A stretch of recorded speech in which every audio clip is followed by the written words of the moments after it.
Chers amis, bonjour. Nous sommes le vendredi 27 mai 2022. Il est 7h30. Quelques news de l'Arménie, d'Artsakh et de la diaspora arménienne. Tout d'abord, commençons par une information réjouissante, importante, inattendue même. Hier, le Premier ministre arménien en séance gouvernementale, en marge de la séance gouvernementale, annonçait que l'Arménie était devenue une nation spatiale. Le premier satellite spatial, le satellite artificiel, avait été lancé depuis la Terre, donc en orbite autour de la Terre, par SpaceX. Voilà, donc un satellite, c'est Nicole Pachinian qui l'a affirmé. Donc le 25 mai 2022 à 22h35, heure d'Erevan, le premier satellite spatial arménien a été lancé en orbite terrestre par un vaisseau spatial de SpaceX depuis la station spatiale du Cap Canaveral en Floride, aux États-Unis. C'est ce qu'a déclaré le Premier ministre arménien. Donc c'était une opération réalisée en coopération avec la Société nationale arménienne, Geocosmos, et la société espagnole Satlantis. Voilà. Donc une information vraiment qu'on n'attendait pas. Donc le premier satellite artificiel de l'Arménie lancé en orbite autour de la Terre par SpaceX. Voilà. Et puis si vous voulez, on a eu quand même des informations plus précises plus tard sur ce satellite là. Le satellite s'appelle en fait Urdaneta Armsat. Arm ça veut dire Arménie. Armsat pardon 1. Donc c'est le premier satellite artificiel de l'Arménie, comme je vous l'ai dit, lancé par SpaceX Falcon 9. Voilà, il est en orbite. Alors je vais vous dire, c'est une société en fait espagnole, donc du Pays Basque espagnol, qui est en coopération avec l'Arménie. Donc c'est la société basque Satlantis qui a lancé, avec ce satellite arménien Urdaneta Armsat 1 depuis les Caps Canaveral. Donc il appartient à la classe des petits satellites, 16U CubeSats, et pèse donc 15,5 kg. Il est équipé du dispositif de surveillance ISIM-90, c'est un peu technique, que l'entreprise développe depuis 15 mois à l'université de l'Aïuna, université au Pays Basque espagnol. Donc voilà, en fait, ce satellite-là permet de visualiser des objets jusqu'à 1,65 m de hauteur à partir d'une distance de 500 km. Voilà, donc des objets, oui, de 1,65 m vont être, comment dirais-je, vus par les yeux précis de ce satellite arménien. Il a une capacité d'imagerie de 26 km de large et fonctionne dans 4 gammes spectrales. Le système de surveillance est équipé de technologie ultra high pixel qui vous permet d'améliorer l'image 2 à 3 fois. Voilà, donc en fait, bien sûr, il s'agit, c'est pas un satellite militaire, certains ont dit c'est un satellite militaire, on va surveiller la frontière arméno-azérie puis répondre aux Azéris en cas d'attaque. Il s'agit d'un projet d'ingénierie spatiale qui valide le concept industrialisé et standardisé des Satlantis, donc de cette compagnie, en un temps record, tout en offrant une grande personnalisation et adaptabilité aux besoins des clients, offrant des images haute résolution pour l'agriculture, l'environnement et la protection civile. Donc les Arméniens vont utiliser pour la protection civile surtout. Voilà. Après, on ne sait pas. En plus, autre annonce, le Premier ministre arménien Nicole Pachinian a annoncé que l'Arménie, d'ici fin 2022 ou début 2023, aura un centre spatial, un centre de surveillance de satellites en fait, en Arménie même. Voilà.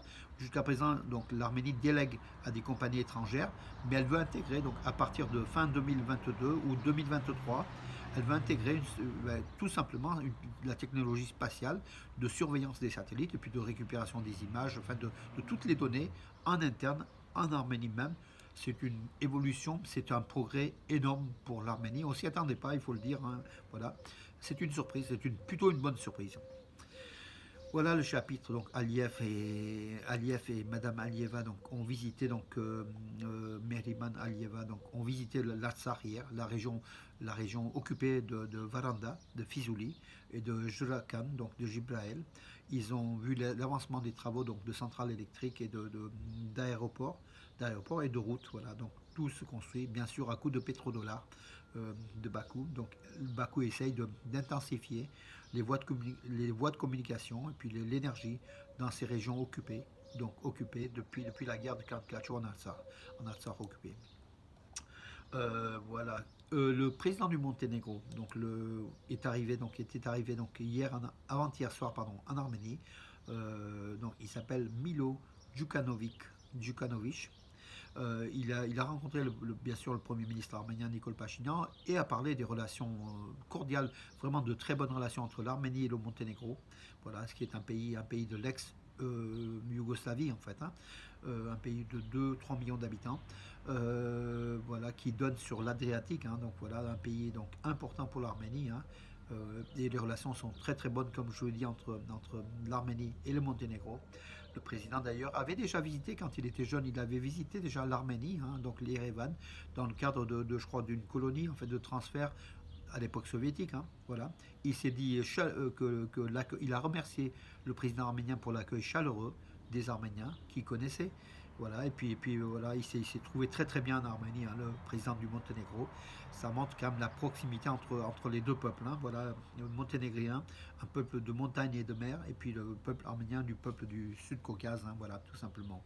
Et puis le président donc, du Monténégro a bien sûr s'est rendu, Milo Djukanovic s'est rendu donc, au mémorial du génocide à Yerevan.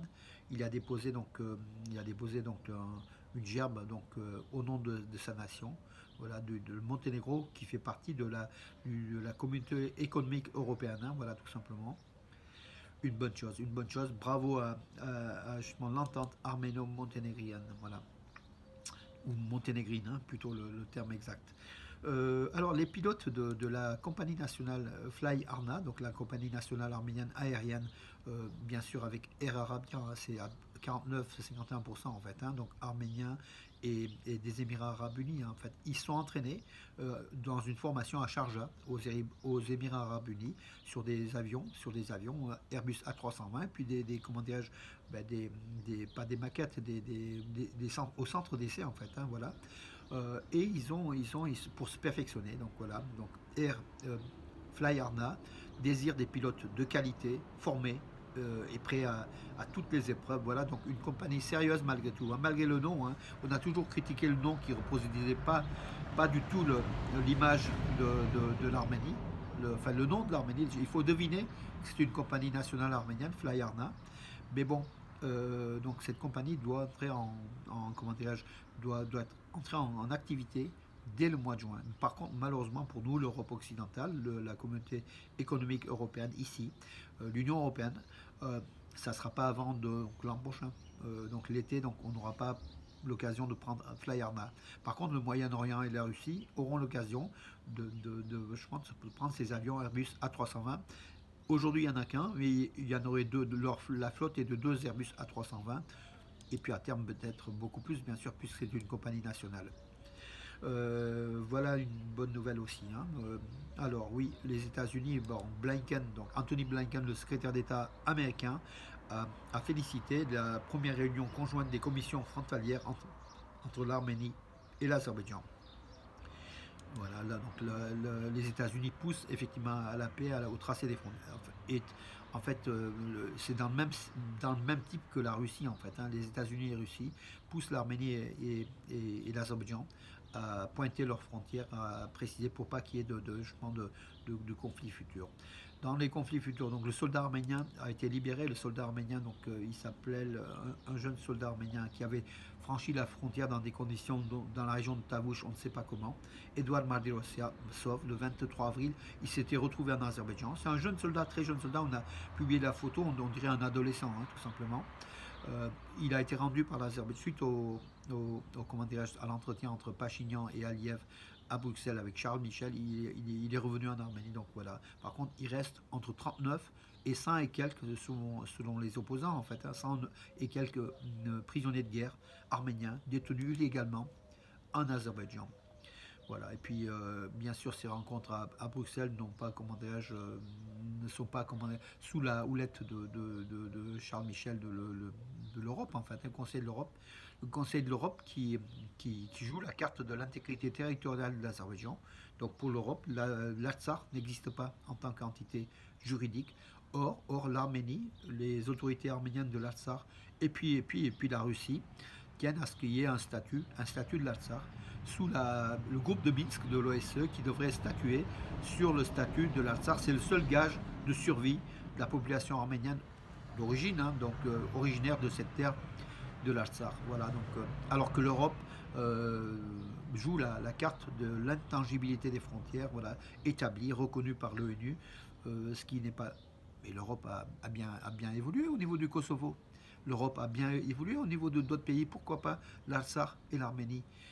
Voilà, en tout cas, aujourd'hui l'Europe est figée là-dessus. C'est pour ça que les négociations sous la houlette de Bruxelles ne sont pas bonnes pour les Arméniens de l'Artsakh, hein, et qu'on ne tombe pas dans le piège. D'ailleurs, le Premier ministre arménien, il faut quand même le saluer, un petit peu modérer ses propos. Au début, il a parlé effectivement de celle-là, que l'Arménie a reconnu les frontières de l'Azerbaïdjan en 92 lors de son entrée dans la CEI, et les frontières internationales. Aujourd'hui, Pachinian parle aussi, le Premier ministre, le ministre des Affaires étrangères, Arat Mizoyan, parle aussi du droit des Arméniens de l'Artsakh, du droit ouais, de leurs droits, tout simplement. C'est beaucoup plus que les frontières. Donc ça veut dire qu'en fait, Pachinian n'a pas encore lâché des Arméniens d'Artsakh comme on pouvait craindre. Voilà. On espère une issue favorable parce que ces Arméniens de l'Artsakh ont besoin de notre soutien, ont besoin du soutien de l'Arménie, de tous les Arméniens, qu'on soit solidaires. Parce que leur sort est en train de se jouer dans les quelques semaines qui viennent. Les 125 000 Arméniens de l'Artsakh par un statut, auront une sécurité engagée. De toute façon, la Russie, les soldats russes sont sur place et la Russie n'est pas prête à lâcher l'Artsakh, le sort des Arméniens de l'Artsakh face à la horde turco-azérie, tout simplement. Voilà, écoutez, je crois que j'en ai fait le tour pour aujourd'hui. C'était déjà pas mal, surtout que voilà, l'Arménie est devenue une nation spatiale. Voilà, par le biais bien sûr des Basques espagnols, des Basques, une très très bonne collaboration. Bien sûr, la victoire de l'équipe de Hainaut, donc Henrik Mkhitaryan, à la Ligue Europa Conférence, donc en finale. Voilà, l'Arménien a inscrit son nom dans ce palmarès de la première coupe de Ligue Europa Conférence, voilà, avec l'AS Rome. Et puis voilà, mes amis, donc le championnat d'Europe de boxe se poursuit à Yerevan. On a eu de très bons résultats, mais on est au stade des huitièmes de finale, donc j'en parlerai davantage quand on sera en quart, quand il y aura des médailles qui se feront sentir. Mais sachez que l'équipe d'Arménie de boxe est une très très. Rouvanes Pachkov qui s'est qualifié, enfin on le connaît, hein, c'est la médaille de bronze au dernier JO. On a de très bons résultats. Je vous en parlerai demain après-demain avec des médailles, je pense. Voilà. Sur ce, écoutez, regardez le soleil, regardez le ciel bleu, profitons-en. Je vous dis bonne journée, à demain mes amis, et puis à tous ceux qui sont en vacances, chers amis, il y en a qui se reconnaîtront. Je vous dis bonnes vacances, et puis profitez de la vie mes amis, et puis pensons à l'Arménie, à l'Artsakh, et à la solidarité entre Arméniens face aux négationnistes aussi.